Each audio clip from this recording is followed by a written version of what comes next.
Hello. അങ്ങനെ ഞാൻ എൻ്റെ അവധിക്കാലം പഠിച്ചു പൊളിക്കാനായിട്ട് ഞാൻ ദുബായിക്കായിട്ട് പോയിട്ടുണ്ടായിരുന്നത്. അപ്പോൾ എൻ്റെ ചേച്ചി അവിടെ താമസിക്കുന്നുണ്ട്, ഷാർജയിലാണ് അവരവിടെ വർക്ക് ചെയ്യുന്നത്.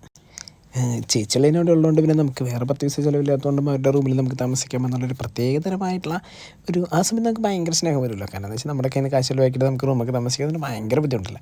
പിന്നെ അവിടുത്തെ ഫുൾ ചിലവും അടിച്ചുപൊളിയൊക്കെ ചേച്ചിയുടെ വക തന്നെയായിരുന്നു. പിന്നെ ചേച്ചിയുള്ളതിനെന്ന് പറഞ്ഞ് നടക്കണതിൽ എന്തെങ്കിലും വല്ല അർത്ഥമുണ്ടോ? പിന്നല്ല, നമ്മൾ കാശ് ചിലവാക്കിയിട്ട് ഇവിടുന്ന് അങ്ങോട്ട് പോയില്ലേ, അവരെ കാണാൻ വേണ്ടി പോയില്ലേ.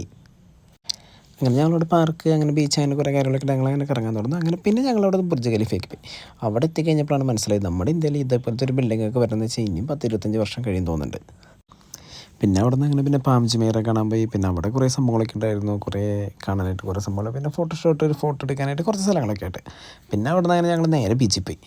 അങ്ങനെ ബീച്ചിൽ പോയിട്ട് കുറേ സമയം ചിലവഴിച്ച് മിക്ക ദിവസം എല്ലാ ദിവസവും കറങ്ങാനായിട്ട് അവിടെ മെയിനായിട്ട് ഒരുപാട് മാളുണ്ട്. മാൾ ഈ അറ്റം തൊട്ട് ആറ്റം വരെ എണ്ണിക്കഴിഞ്ഞ് കഴിഞ്ഞാൽ പിന്നെ മാളിൻ്റെ എണ്ണത്തിൽ തീരില്ല. അത് കാരണം പിന്നെ കറങ്ങാനായിട്ട് അവിടെ പ്രത്യേകിച്ച് സ്ഥലത്തിന് കുറവൊന്നുമില്ല.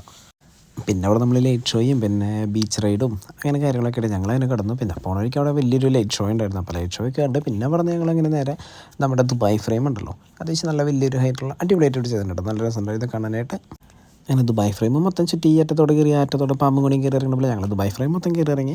അതിൻ്റെ ഉള്ളിൽ കൂടെ നോക്കിക്കഴിഞ്ഞാൽ ദുബായിൽ അത്യാവശ്യം എല്ലാ ഏരിയയും മൊത്തം കാണാൻ പറ്റും. പിന്നെ അവിടെ നിന്ന് അങ്ങനെ നമ്മൾ അവിടെ നിന്ന് പതുക്കെ ദുബായ് ഫ്രെയിമിൽ രാത്രി ആയപ്പോഴേക്കും നമ്മൾ കയറിയത് അറിഞ്ഞില്ല. പിന്നെ രാത്രി ആയപ്പോഴേക്കും പിന്നെ അവിടെ നിന്ന് വർത്താനൊക്കെ പറഞ്ഞ് പിന്നെ അവിടെ നിന്ന് ഇറങ്ങി ഞങ്ങളങ്ങനെ ഫ്യൂച്ചർ മ്യൂസിയം കാണാനായിട്ട് ഓടിപ്പോയതാണ്. പക്ഷേ ഞങ്ങളവിടെ എത്തുമ്പോഴേക്കും ഫ്യൂച്ചർ മ്യൂസിയം അടച്ചു. ഇതായിരുന്നു ഞങ്ങൾ ദുബായിലെ ആദ്യത്തെ കുറച്ച് വിശേഷങ്ങൾ.